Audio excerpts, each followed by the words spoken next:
আমাদের মাঝে আসতে একটা ছেলে, এই ছেলেটা আমাদের এখানেই আছে।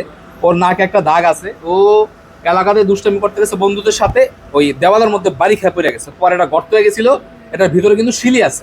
মাইসে করবো যে পক্সের দাগ, এটা কিন্তু পক্সের দাগ না। হ্যাঁ, এটা খুবই ছোট, আপনারা যদি ক্লোজ না নেন বুঝবেন না।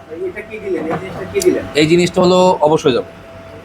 আচ্ছা দেখেন কত ছোট একটা দাগ, চোখ বন্ধ, কত ছোট একটা দাগ। ও আমাদের নিজস্ব মানুষ দেখে ওরে প্রোটেক্ট কিছু করাই নাই, হালকা করে কাজ করা দিতে হইব। দুষ্টামি করতে গিয়া দেওয়ালের মধ্যে বাড়ি খাইছে, ইটের চাকা পুরো ঢুকে ভিতরে ঢুকে গেছে।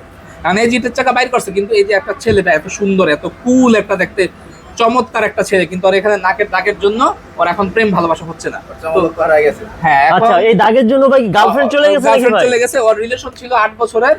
ওর 18 বছরের মধ্যে 8 বছরই একটা মেয়ের সাথে রিলেশন ছিল, 10 বছর বয়স থেকে। এই আচ্ছা। টাকার জন্য ওকে ছেড়ে দিয়েছে। আচ্ছা, তোমার গার্লফ্রেন্ডের নাম কি ছিল? সুস্মিতা।